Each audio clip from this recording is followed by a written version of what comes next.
Buenas tardes, señoras y señores, bienvenidos al atardecer de este miércoles, día 30 de marzo de 2022. Bueno, hoy hay que echarle agua al vino. Hoy todo el moderado optimismo que yo quería ver en lo que había ocurrido en las negociaciones entre Rusia y Ucrania, en Turquía como país mediador, parece que retroceden. Esa expectativa moderadamente optimista, yo les decía ayer, que parecía que se empezaba a configurar, pues hoy hay que, ponerla en cuarentena. ¿Por qué? Pues porque tanto Ucrania como Estados Unidos sostienen que Rusia no es sincera a la hora de decir lo que dice.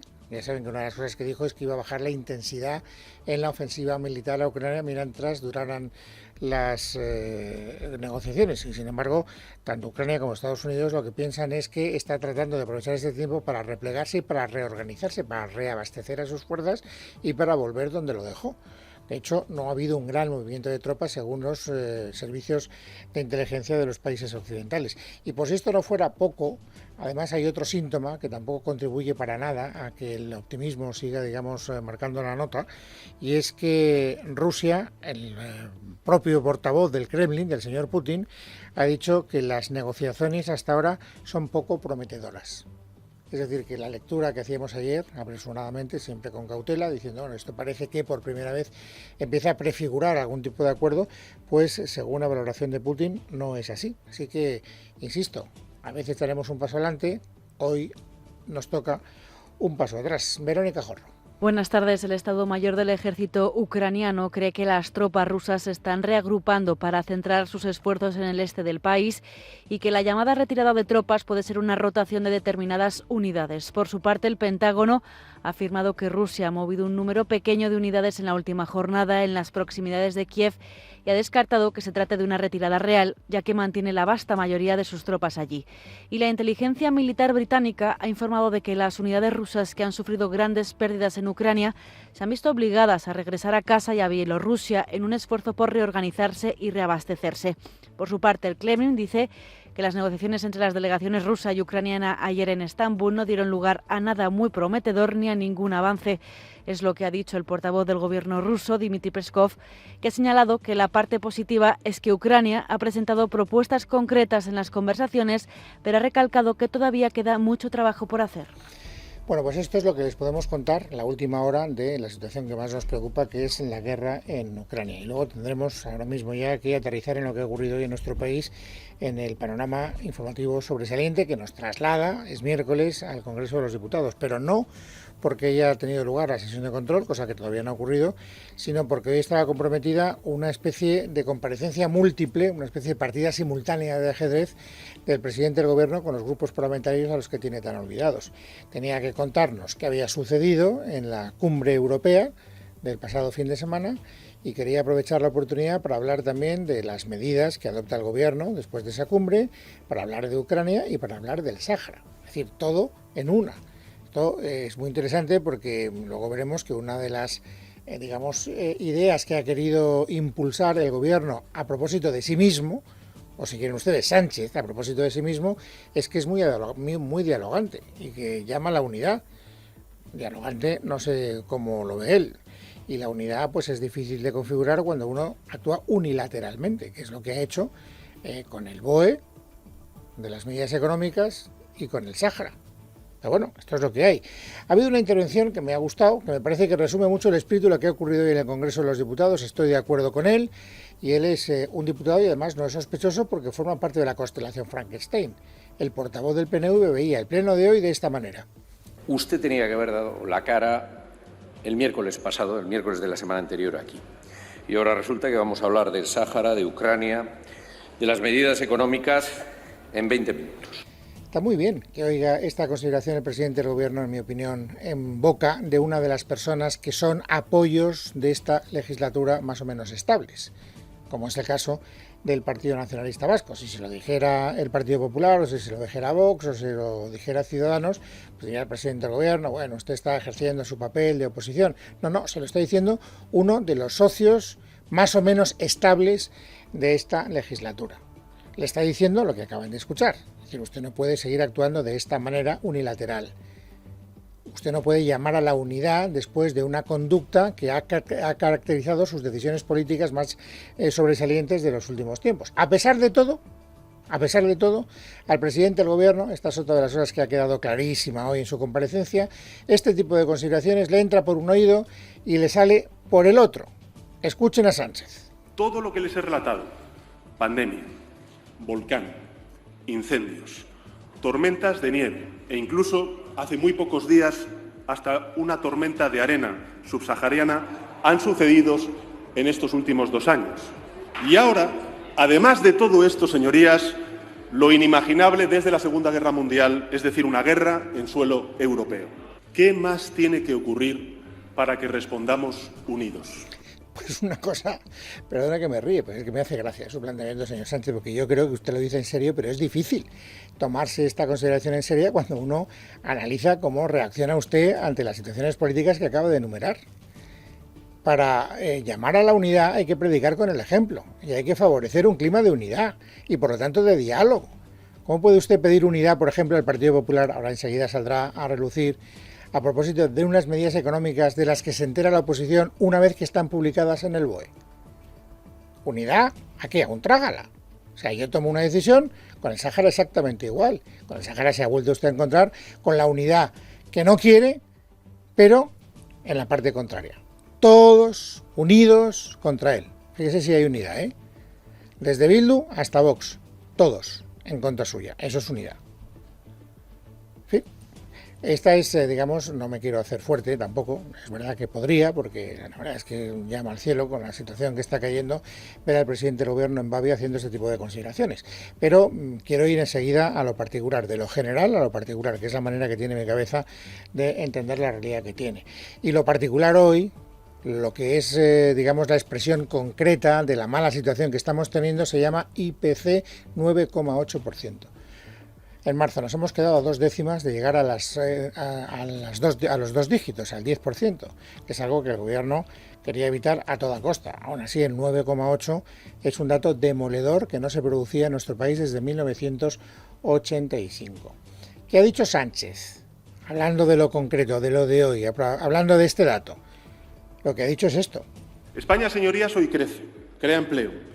Y nuestra obligación, la del Gobierno, pero también la de sus señorías, la del Poder Legislativo, es proteger ese crecimiento y la creación también de empleo frente al impacto de la guerra de Putin en Ucrania. Digo todo esto, señorías, porque hoy hemos conocido el dato de la inflación, que es un mal dato, que afecta a nuestra economía, a nuestra sociedad, en particular a los colectivos más vulnerables. En un 73% el alza de los precios se explica por el desbocado precio de la energía y también de los alimentos no elaborados, y todo ello exacerbado por la guerra de Ucrania.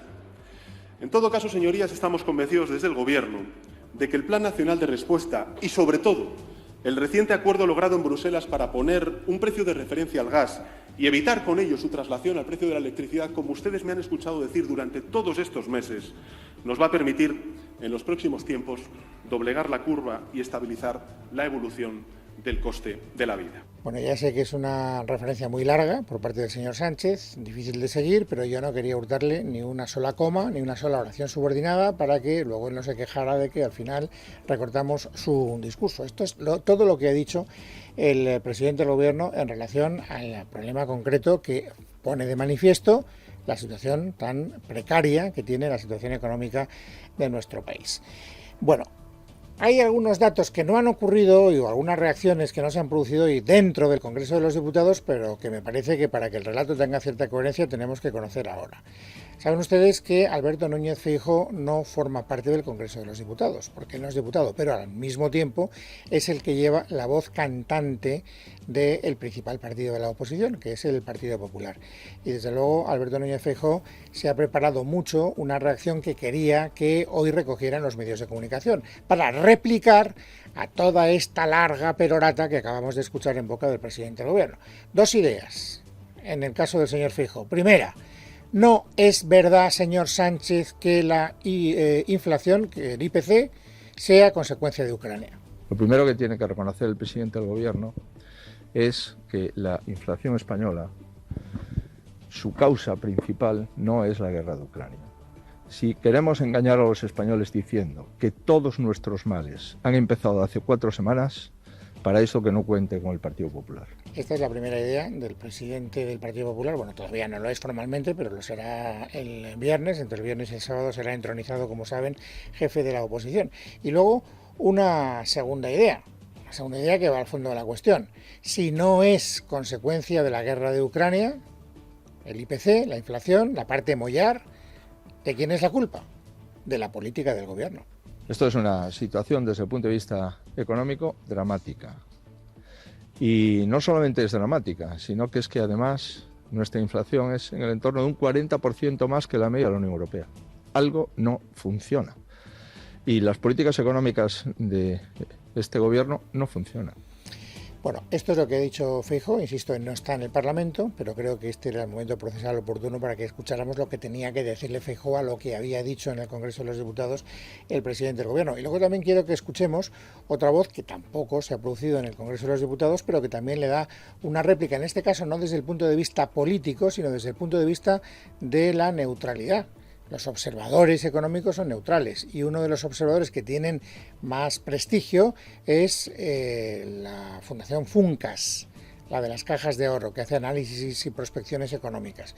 Y hoy hemos conocido su previsión en relación a la inflación. Le hemos oído decir al gobierno, con las medidas que vamos a implementar seremos capaces de doblegar la curva.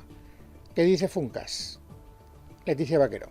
Buenas tardes. El Centro de Análisis Económico Funcas ha actualizado esta mañana sus previsiones. De esta manera, el director de Coyuntura y Economía Internacional, Raymond Torres, ha explicado que de aquí a finales de año nuestra economía solo crecerá un 1,1% debido a la crisis energética. Todos los elementos de demanda se desaceleran, lo que nos lleva inevitablemente a una reducción de nuestra previsión de crecimiento del PIB del 5,6 que teníamos pensado en enero hasta el 4,2, 1,4 décimas menos, y significa que lo que tenemos delante de nosotros es un crecimiento muy débil. Insiste en que la duración de la invasión de Ucrania va a ser crucial en el próximo escenario económico y por ello hay que interpretar todas las previsiones con cautela, nos decían. Sobre la inflación, están convencidos de que no alcanzará el doble dígito por la intervención precisamente del gobierno en los precios de los carburantes, pero el impacto de su aparente ambicioso plan, según Funcas, solo la bajará un punto. Eso sí, alertan de que las medidas son costosas y tendrán un impacto en el déficit, por lo que piden no sean ilimitadas. Bueno, por lo tanto, aquí tenemos una vez más esta especie de duelo al español ignorante. Dicho sea con el mayor cariño, yo soy el primero de los ignorantes. Quiero decir, cuando digo ignorante digo no expertos. O sea, yo no soy un analista en economía especializado y tiendo a pensar que la mayor parte de ustedes que me están escuchando tampoco. Por lo tanto, pues bueno, sabemos lo justo de economía y lo que sí que sabemos es si una cosa va bien o va mal, porque sabemos el impacto que tiene en nuestra vida diaria. Ahora tenemos aquí que elegir a quién creemos, al presidente del gobierno cuando dice que estas medidas servirán para doblegar la curva de la inflación, o a gente como Funcas que dice que en todo caso solo conseguirá doblegar un punto de esa curva.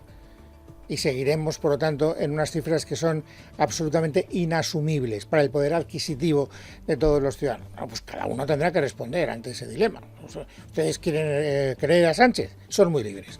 ¿Quieren creer a Funcas? Pues tendría bastante sentido, porque ellos no están respondiendo a ningún interés político. El señor Sánchez, naturalmente, sí. ¿A cuál? Al suyo propio, al del gobierno. Bueno, hoy se han reproducido, por eso me he hecho el propósito de no cansarles más de lo necesario, los mismos argumentos que se iban esgrimiendo en público durante las últimas 72 horas a propósito de las medidas que adopta el gobierno. La derecha, toda la derecha, es decir, el Partido Popular, Ciudadanos y Vox le piden que baje impuestos y la izquierda dice todavía tiene usted que llegar un poquito más lejos de lo que ha llegado en este Boletín Oficial del Estado, en este Real Decreto y adoptar medidas que reduzcan los beneficios empresariales de las eléctricas. Y a esas dos peticiones ha vuelto a responder el presidente del Gobierno, sin muchos argumentos nuevos. A propósito de los impuestos, esta ha sido su consideración. ¿Deseando fruta con más vida? Descubre la protección de Apil. Apil es una nueva capa invisible de origen vegetal que conserva la humedad y elimina el oxígeno, para que la fruta mantenga su frescura más tiempo. Con la protección de Apil, disfrutarás de mandarinas y naranjas más duraderas. Y así desperdiciarás menos. Fruta con más vida, ahora en Eroski. Búscala en las bolsas de mandarinas y naranjas etiquetadas con Apil. Ustedes Tanto la derecha como la derecha al cuadrado, el Partido Popular como Vox, dicen que todo se resuelve bajando impuestos. Por cierto, ustedes solamente bajan impuestos cuando están en la oposición. Y nosotros decimos, en todo caso, que en estos momentos de dificultades suicida desarmar al Estado del bienestar, que debe actuar para defender precisamente a los más vulnerables. En definitiva, señorías, ustedes están en el sálvese quien pueda y nosotros decimos todos a una. Todos a una. Otra vez el todos a una como fuente ovejuna. Unidad, unidad, unidad, cuando él es el primero que actúa unilateralmente, lo vuelvo a repetir. Hombre, si yo hubiera estado en el Congreso, gracias a Dios esa situación no se da, le hubiera dicho al presidente del Gobierno, si usted tiene tan claro que bajar impuestos en este momento no conviene, ¿por qué se comprometió a hacerlo en la Isla de La Palma, en la conferencia de presidentes? Porque al final usted es rehén de lo que se comprometió a hacer, es lo que le está, recordando todos los días el Partido Popular. Pero como no se ha ido por ese camino, pues no puedo ser, o no puedo saber, no puedo intuir lo que hubiera respondido el presidente del Gobierno. La respuesta a los impuestos la acabamos de escuchar. La respuesta a la petición de los partidos más radicales diciendo que limite el beneficio de las grandes compañías eléctricas. Él aquí. Se ha prorrogado hasta el 30 de junio el mecanismo de minoración de los excesos de beneficios en el mercado eléctrico causado por el elevado precio de la cotización del gas natural en los mercados internacionales, con ciertas modificaciones para reforzar la eficacia y adaptarlo a las directrices europeas. Por lo tanto, vamos a ser incluso más rotundos, más eficaces frente a los llamados beneficios caídos del cielo de las grandes corporaciones eléctricas en nuestro país. Pero prorrogándolo lo he ya hecho, no añadiendo otras medidas como están pidiéndome partidos como, por ejemplo, Podemos o Bildu o, por ejemplo, Esquerra Republicana de Cataluña. Los tres hoy lo han vuelto a pedir en sus respectivas intervenciones. A pesar de que parece que esto no se le va a dar, no hace o no sirve o no determina un cambio de criterio en la posición inicial de esos partidos, de la constelación Frankenstein, de apoyar la convalidación del decreto ley que ayer conocimos a través del BOE. Sin embargo, seguimos sin saber qué va a hacer el Partido Popular. Pide que bajen los impuestos, el señor Sánchez, lo acabamos de escuchar, dice que no van a bajar los impuestos y no sabemos eso en qué situación coloca al Partido Popular. ¿Va a apoyar o no va a apoyar la convalidación? No lo sé yo, no lo sabe usted, y lo que es más grave, tampoco lo sabe Sánchez. La verdad es que con ese ánimo en el que estoy, señoría, no sé muy bien si usted apoya o no apoya al Gobierno. Creo que me voy a quedar en esa indefinición porque no entiendo muy bien si apoya o no al Gobierno. Estaba replicando a la señora Camarra, se me olvidó decirlo, o sea, para que entiendan ustedes que era una referencia explícita a la intervención que había tenido la portavoz parlamentaria del Partido Popular. No se sabe lo que va a hacer el Partido Popular. Y es verdad que el Partido Popular no se clarea, porque luego Alberto Núñez Feijóo, el que será pasado mañana presidente del Partido Popular, ha sido preguntado también a propósito del apoyo. Y volvemos a lo de siempre. Él sienta una premisa argumental que nos permite pensar que votará que no. Esta es la premisa. Hoy nos hemos desayunado con su propuesta en el Boletín Oficial del Estado. Comprenderá que intentar pactar con decisiones ya publicadas en el Boletín Oficial del Estado es algo absolutamente impropio. La conclusión normal a ese argumento es, por lo tanto, yo no voy a poder apoyar a este señor que me coloca enfrente un trágala, que no me deja modificar lo que ya he decidido previamente con otros, que además son los de Podemos, no conmigo. Sin embargo, él no llega a esa conclusión. Él dice, no obstante, voy a leerlo con calma, voy a ver si hablo, porque no quiere ahora comprometer un no. Yo no sé si esto es una posición táctica, más bien creo que sí, y si existe o no, no lo sé, porque tampoco ellos lo aclaran, algún margen de maniobra para que finalmente el Partido Popular apoye el decreto. No sería muy coherente con las argumentaciones que están dando en público, pero ya saben que en política hemos visto cosas verdaderamente sorprendentes. Lo que está claro es que a la patronal este decreto ley no le gusta nada, lo dijo anteayer Garamendi, lo dijo ayer Garamendi, lo ha vuelto a decir hoy Garamendi. Nosotros lo que no podemos compartir es el intervencionismo cuando realmente hay una ley que está pactada y negociada hace muy pocos días. Por la misma razón, tampoco compartimos en absoluto ese intervencionismo también en lo que es el efecto de la propiedad privada. Con respecto a los alquileres, la gente siempre está pensando en grandes multinacionales o no sé, que alquilan, y la verdad es que la gente que alquila un piso muchas veces es una viuda, que es su complemento a la pensión, y por la misma razón se está tocando directamente lo que es la libertad de mercado que está ahí. Bueno, les decía al principio que lo de hoy ha sido una especie de partida simultánea del presidente del gobierno con la oposición en varios tableros. El tablero económico, el tablero ucraniano, la guerra, el tablero de la Cumbre Europea y también el tablero del Sáhara. Bueno, del Sáhara se ha hablado exactamente 12 minutos y medio. Esto es lo que ha durado el debate sobre el Sáhara hoy en esa comparecencia del presidente del gobierno. Tiempo suficiente para que nos reafirmemos en las posiciones que ya conocíamos con carácter previo. El gobierno dice que no ha habido exactamente un giro en la posición de la política exterior de nuestro país. Se ha hablado mucho, señorías, en estos últimos días de un giro en la relación con la postura del gobierno en Marruecos. Más bien, yo diría, señorías, que hay que hablar de un paso más en un camino que se inició hace 14 años, cuando el gobierno español saludó la propuesta marroquí de autonomía como una contribución valiosa para la superación de un conflicto, no nos engañemos, señorías, que lleva más de 4 décadas enquistado. ¿Alguien le ha comprado esta mercancía? Nadie. En el Congreso de los Diputados, nadie. Y cuando digo nadie, les ahorro muchas declaraciones. Fijémonos en las 3 características de los socios habituales del gobierno, que en este caso no le siguen. Escuchen a Rufián, escuchen a Aitor Esteban y escuchen a Joan Baldoví.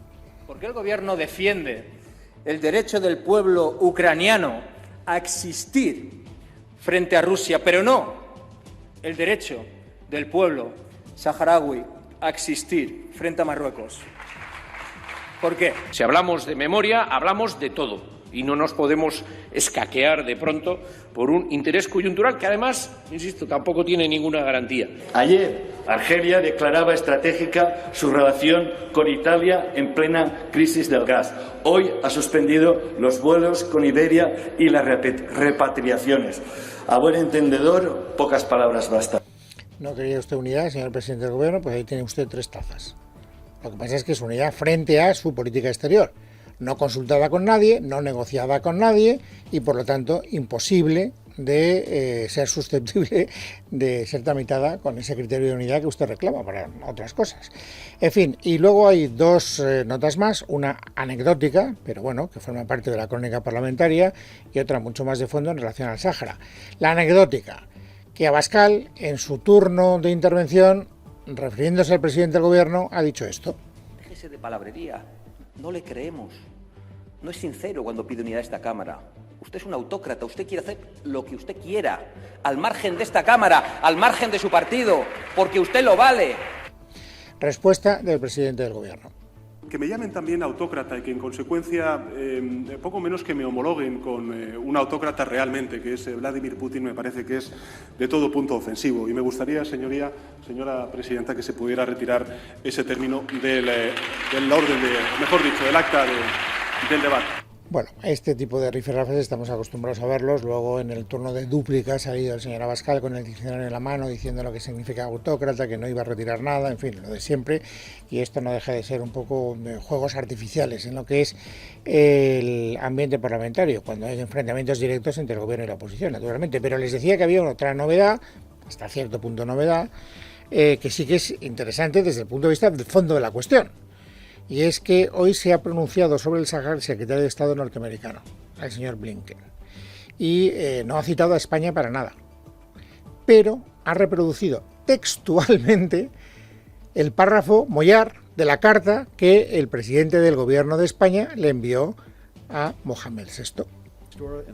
Estamos a favor de promover un futuro pacífico y próspero, y apreciamos el apoyo de Marruecos en este sentido. Su plan de autonomía es creíble, serio y realista. Esto es lo que dijo, se acuerdan ustedes perfectamente, ¿no?, el presidente del gobierno de ese plan, lo que nos permite pensar, naturalmente, que aquí se está empezando a configurar una especie de gran conglomerado internacional donde está Estados Unidos, donde está Alemania, donde está Francia, donde a partir de ahora también está España en contra de lo que siempre habíamos defendido, que es el derecho de autodeterminación del pueblo saharaui. Bueno, esto es lo que les puedo contar, no me quiero enrollar más, les he dicho que procuraría en la medida de lo posible no aburrirles más de lo necesario, así que vamos ya a resumir otras noticias interesantes en el panorama informativo del día.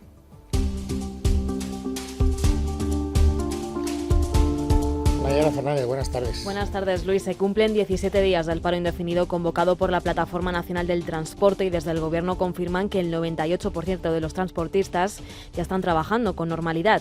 Mientras tanto, desde la organización convocante piden a los trabajadores no decaer y critican a quienes retoman la actividad. Javier García. El seguimiento de las protestas es cada vez menor y puertos, mercados y lonjas empiezan a operar casi con normalidad. Donde sí se han registrado protestas es en Barcelona, donde un grupo de camioneros ha vuelto a bloquear la ronda litoral a la altura de la zona franca. Sin embargo, en el puerto de A Coruña, uno de los puntos neurálgicos de los piquetes en Galicia, ya han terminado las protestas, al igual que en Córdoba, donde más del 90% de los profesionales han vuelto ya al trabajo. El presidente de la plataforma convocante de los paros, Manuel Hernández, critica a quienes arrancan sus camiones. Que necesitamos arrancar con arreglos, pero no para arruinarnos, para eso mejor parados. Y los que arrancan bajo presiones, al final van a terminar solos y arruinados, pero humillados y sin ningún tipo de dignidad. También hay que tener estómago para tragarse eso. Los convocantes del paro consideran que la rebaja de 20 céntimos por parte del Gobierno no es suficiente y creen que tendrían que bajar el gasoil más de 60 para que salieran a cuenta sus servicios. Pese a todo, esta tarde se reúnen los delegados de la plataforma para decidir si continúan con el paro o si dan por terminada la huelga. Y por cierto que ante el miedo al desabastecimiento por la guerra en Ucrania y la huelga de transportes, el Gobierno ha publicado hoy una orden en el BOE que permite a los supermercados limitar la cantidad de productos que pueden ser adquiridos por cada comprador ante circunstancias extraordinarias. Y más asuntos porque la Fiscalía Europea ha criticado este miércoles la decisión de la fiscal general del Estado, Dolores Delgado, de dividir en dos la causa en la que se investiga el contrato vinculado al hermano de Isabel Díaz Ayuso. No se ajusta a la legislación de la Unión Europea. Miguel Ángel Pérez. La fiscal general europea ha acusado a la fiscal general del Estado español, Dolores Delgado, de desafiar a la Unión Europea con el caso del contrato del hermano de la presidenta madrileña Isabel Díaz Ayuso. Delgado rechazaba este lunes entregar la investigación sobre el contrato de Tomás Díaz Ayuso a la fiscal del caso Gürtel, destinada ahora en la Fiscalía Europea, Concepción Sabadell. No obstante, a pesar de que las diligencias no sean remitidas, dicha Fiscalía Europea sí podrá igualmente abrir en paralelo una investigación por presunta malversación de fondos europeos. En un comunicado, la Fiscalía Europea afirma hoy que la decisión de Delgado no se ajusta a la legislación de la Unión Europea y que continuará su investigación. En esta ocasión, añade el escrito, la fiscal general europea quiere expresar su preocupación por el procedimiento que condujo a la decisión de la Fiscalía General del Estado de España. La decisión, apunta, se ha tomado sin escuchar a ambas partes en el conflicto de competencia durante la reunión de los fiscales de sala. La ley española, continúa el comunicado que regula este procedimiento, que se refiere a la interpretación y aplicación del derecho de la Unión, no prevé recurso alguno. Esto impide que el Tribunal de Justicia de la Unión Europea ejerza su mandato exclusivo de garantizar la correcta interpretación del derecho de la Unión Europea y, por lo tanto, constituye un desafío a la supremacía del derecho de la Unión, concluye. Los partidos de la oposición en Madrid han dicho que esperan que las fiscalías lleguen hasta el fondo de esta cuestión. Sin embargo, desde el Gobierno regional han arremetido contra la investigación sobre el contrato del hermano de la presidenta. El consejero de Justicia, Enrique López, ha dicho que no existe ningún indicio de malversación de caudales públicos y ha criticado la actuación de la Fiscalía Europea. Y la Fiscalía Europea lo que hace es abusar del concepto de fondos europeos para traerse la competencia de un caso que yo, insisto, no entiendo en momento alguno bajo la competencia de la Fiscalía Europea, con lo cual está adulterando la función de esta Fiscalía y, desde luego, vemos muy apartadas de lo que es la defensa de la legalidad su actuación. Por otro lado, la Audiencia de Granada ha acordado suspender la pena de prisión impuesta a Juana Rivas, condenada por sustracción de menores tras desaparecer con sus 2 hijos y que recibió después un indulto parcial. Según el auto, se suspende la pena de prisión de Rivas porque ésta no ha delinquido en los últimos 3 años. Esther Nieto. Esta suspensión está condicionada a que Rivas, que disfruta del 3er grado, participe en programas de parentalidad positiva, tal y como había solicitado la acusación particular ejercida por su exmarido, el italiano Francesco Arcuri. El incumplimiento de esta condición, así como la comisión de un nuevo delito, podrá conllevar la revocación del beneficio de la suspensión. Recordemos que Juana Rivas está cumpliendo pena en su domicilio con un brazalete de control telemático desde finales del pasado diciembre y aún le queda aproximadamente medio año de condena.